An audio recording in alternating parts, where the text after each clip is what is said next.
ಆತ್ಮೀಯರೇ, ವಾರ್ತೆ ವಿಶೇಷ ಕಾರ್ಯಕ್ರಮಕ್ಕೆ ಸ್ವಾಗತ. ನಾನು ವೀರೇಂದ್ರ ಉಪ್ಪಂದ. ನೋಡಿ, ಬಹಳ ಅಪರೂಪದ ದಾಖಲೆಗಳು ಈ ಗೆಲುವಿನೊಂದಿಗೆ ಬಿಜೆಪಿಯ ಹೆಸರಿಗೆ, ನರೇಂದ್ರ ಮೋದಿ ಅವರ ಹೆಸರಿಗೆ ದಾಖಲಾಗ್ತಾ ಇದೆ. ಯಾವ್ಯಾವ ಅಂತಹ ಅಪರೂಪದ ದಾಖಲೆಗಳು ಇದರೊಂದಿಗೆ ಈಗ ಮೋದಿ ಅವರ ಹೆಸರಿಗೆ ಸೇರಿದೆ, ನಾ ಎಲ್ಲವನ್ನು ಕೂಡ ನಿಮಗೆ ಒಂದೊಂದಾಗಿ ಬಿಡಿಸಿ ಹೇಳ್ತೀನಿ. ನೋಡಿ, ನಾ ಕೆಲವು ಪಾಯಿಂಟ್ಸ್ನ ನೋಟ್ ಮಾಡ್ಕೊಂಡು ಬಂದಿದ್ದೀನಿ. ಅದಕ್ಕೋಸ್ಕರ ಇತಿಹಾಸವನ್ನ ಅವಲೋಕಿಸಿ ನಾನು ನಿಮಗೆ ಹೇಳ್ತೇನೆ. ನೋಡಿ, ನೆಹರು ಅವರು ಮಾತ್ರ ಈ ದೇಶದಲ್ಲಿ ಸತತವಾಗಿ 3 ಬಾರಿ ಪ್ರಧಾನಿಯಾದವರು. ಕಂಟಿನ್ಯೂಸ್ ಹೇಳ್ತಿರೋದು, ಕನ್ಸಿಕ್ಯೂಟಿವ್ಲಿ ಸತತವಾಗಿ 3 ಬಾರಿ ಆದದ್ದು ನೆಹರು ಅವರು ಮಾತ್ರ. ಈಗ ಆ ದಾಖಲೆಯನ್ನ ನರೇಂದ್ರ ಮೋದಿ ಅವರು ಮುರಿದಿದ್ದಾರೆ. ಮೋದಿಯವರು ಸಹ 3ನೇ ಬಾರಿ ಪ್ರಧಾನಿ ಆಗ್ತಾ ಇದ್ದಾರೆ.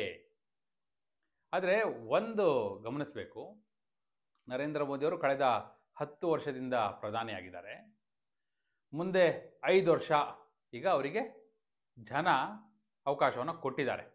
ಅವರು 5 ವರ್ಷ ಪೂರ್ತಿ ಮಾಡ್ತಾರಾ ಇಲ್ವಾ ಅದು ಸೆಕೆಂಡ್ರಿ, ಅವರಿಗೆ ಅವಕಾಶ ಅಂತೂ ಜನ ಕೊಟ್ಟಿದ್ದಾರೆ. ಆದರೆ ನೆಹರು ಅವರು ಸತತ 17 ವರ್ಷ ಪ್ರಧಾನಿಯಾಗಿದ್ದರು. ಇದೊಂದು ಗಮನದಲ್ಲಿರಲಿ. ಇನ್ನು ಎರಡನೇ ಅಂಶಕ್ಕೆ ನಾವು ಬರ್ತೀನಿ. ನೀವು ಕೇಳ್ಬೋದು, ಅರೆ ವಾಜಪೇಯಿಯವರು 3 ಬಾರಿ ಪ್ರಧಾನಿ ಆಗಿದ್ರಲ್ಲ, 96ರಲ್ಲಿ 13 ದಿನ, ಅದಾದ ನಂತರ 98ರಲ್ಲಿ 13 ತಿಂಗಳು, ನಂತರ 99ರಲ್ಲಿ ಅವರಿಗೆ ಮೆಜಾರಿಟಿ ಬಂತು, ಅಂದರೆ NDAಗೆ 5 ವರ್ಷ ಪ್ರೈಮ್ ಮಿನಿಸ್ಟರ್ ಆದರು. ಆದರೆ 96ರಿಂದ 98ರ ನಡುವೆ 2 ವರ್ಷ ಗ್ಯಾಪ್ ಆಯಿತು. 96ರಲ್ಲಿ 13 ದಿನಕ್ಕೆ ಅವರು ರಾಜೀನಾಮೆ ಕೊಟ್ಟಾಗ ದೇವೇಗೌಡರು ದೇಶದ ಪ್ರಧಾನಮಂತ್ರಿ ಆಗಿದ್ದರು. ಅದಾದ ನಂತರ ಗುಜ್ರಾಲ್ ಅವರು ಕೂಡ ಆದರು. 98ರಲ್ಲಿ ವಾಜಪೇಯಿಯವರಿಗೆ ಅವಕಾಶ ಸಿಕ್ತು ಅನ್ನುವಂಥದ್ದು. ಹೀಗಾಗಿ ವಾಜಪೇಯಿಯವರು 3 ಬಾರಿ ಪ್ರಧಾನಿ ಆಗಿದ್ದಾರೆ, ಆದರೆ ಸತತವಾಗಲ್ಲ. ಮೋದಿಯವರು ಸತತವಾಗಿ 3ನೇ ಬಾರಿ ಪ್ರಧಾನಮಂತ್ರಿ ಆಗ್ತಾ ಇದ್ದಾರೆ. ಇದು ವಿಶೇಷವಾದ ದಾಖಲೆ, ಬಹಳ ಅಪರೂಪದ ದಾಖಲೆ. ಅದ್ರ ಜೊತೆಗೆ ನಾನು ಮತ್ತೊಂದು ಹೇಳ್ತೀನಿ. ಈಗ ನೀವು ಫಲಿತಾಂಶ ಎಲ್ಲ ಫಾಲೋ ಮಾಡಿದ್ದೀರಿ. ನಾನು ಕಡೆ ಕ್ಷಣದ ಮಾಹಿತಿಯನ್ನು ಇಟ್ಕೊಂಡು ನಿಮಗೆ ಹೇಳ್ತಾ ಇದ್ದೀನಿ.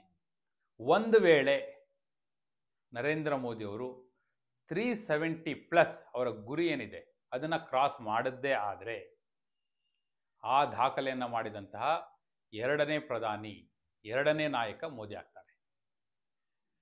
ಈ ಹಿಂದೆ ನೆಹರು ಅವರು 371 ಸೀಟ್ಸ್ ಏಕಾಂಗಿಯಾಗಿ ಕಾಂಗ್ರೆಸ್ಗೆ ತಂದು ಕೊಟ್ಟಿದ್ರು. ಅದಾದ ನಂತರ ಯಾರಿಗೂ ಕೂಡ ಆಗಿಲ್ಲ. ನಾನು ಹೇಳಿದೆ ನಿಮಗೆ ಕೆಲವು ಪಾಯಿಂಟ್ಸ್ನ ನಾನು ಮಾಡ್ಕೊಂಡು ಬಂದಿದ್ದೀನಿ ಅಂತ. ನಿಮಗೆ ಅದನ್ನು ವಿವರಿಸ್ತೀನಿ.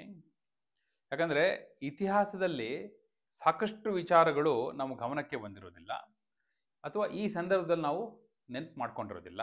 ಈಗ ನಿಮಗೆ ಅದನ್ನು ನೆನ್ಪು ಮಾಡುವಂಥ ಒಂದು ಪ್ರಯತ್ನವನ್ನು ಮಾಡ್ತೀನಿ. ನೋಡಿ, ಭಾರತ ದೇಶಕ್ಕೆ ಅಂದರೆ ಸ್ವತಂತ್ರ ಭಾರತಕ್ಕೆ ಮೊದಲ ಚುನಾವಣೆ ಆಗಿದ್ದು 1951-52ರಲ್ಲಿ. ಆಗ 489 ಲೋಕಸಭಾ ಕ್ಷೇತ್ರಗಳಿತ್ತು. ಈ ಪೈಕಿ ನೆಹರು ಅವರ ನೇತೃತ್ವದಲ್ಲಿ 364 ಸ್ಥಾನಗಳನ್ನ ಗೆದ್ದಿದ್ರು.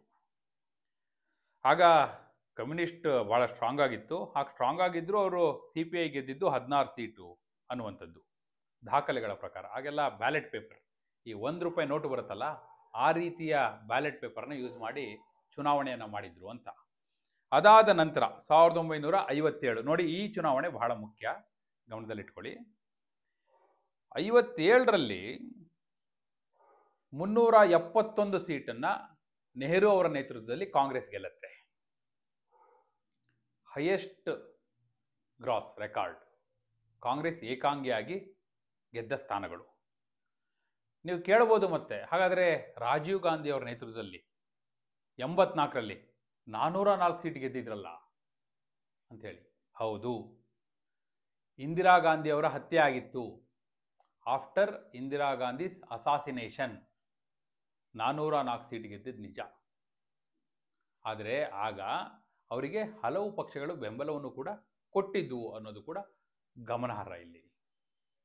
ಆ ದೃಷ್ಟಿಯಿಂದ ನೋಡೋದಾದರೆ ನೆಹರು ಅವರು ಏಕಾಂಗಿಯಾಗಿ ಗೆದ್ದಂತಹ ಸ್ಥಾನಗಳಿದೆಯಲ್ಲ 371, ಅವರ ಸ್ವಂತ ಶಕ್ತಿ, ಕಾಂಗ್ರೆಸ್ನ ಸ್ವಂತ ಶಕ್ತಿ ಅನ್ನುವಂಥದ್ದು.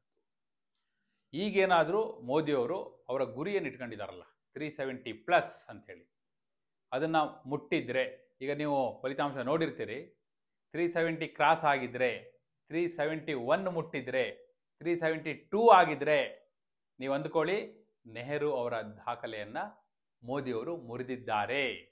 ನೆಹರು ನಂತರ ಏಕೈಕ ನಾಯಕ ಭಾರತ ಖಂಡದಲ್ಲಿ, ಭಾರತ ದೇಶದಲ್ಲಿ 371ಕ್ಕೂ ಹೆಚ್ಚು ಸ್ಥಾನಗಳನ್ನ ಅಥವಾ 371 ಸ್ಥಾನವನ್ನು ಗಳಿಸಿದಂತಹ ಲೀಡರ್ ಅಂತ ಆಗ್ತಾರೆ. ಬಹುಶಃ ಆ ದೃಷ್ಟಿಯಿಂದ ಮತ್ತೊಂದು ದಾಖಲೆ BJP ಹೆಸರಿಗೆ, ಮೋದಿಯವರ ಹೆಸರಿಗೆ ಬರ್ತಾ ಇದೆ ಅನ್ನುವಂಥದ್ದು. ಈ ರೀತಿ ಹಲವು ದಾಖಲೆಗಳಿಗೆ ನರೇಂದ್ರ ಮೋದಿಯವರು ಸಾಕ್ಷಿ ಆಗ್ತಾ ಇದ್ದಾರೆ. ಇಂತಹ ದಾಖಲೆಗಳ ಸಾಲಿಗೆ ನರೇಂದ್ರ ಮೋದಿಯವರು ಸಾಧನೆಯ ಮೂಲಕ ಭಾರತದ ಜನರಿಗೆ ಒಳ್ಳೆಯದನ್ನು ಮಾಡುವ ಮೂಲಕ ತಮ್ಮ ದಾಖಲೆಯ ಕಿರೀಟಕ್ಕೆ ಮತ್ತಷ್ಟು ಗರಿಯನ್ನು ಸೇರಿಸಿಕೊಳ್ಳಲಿ ಅಂತ ಆಶಿಸೋಣ. ಧನ್ಯವಾದ.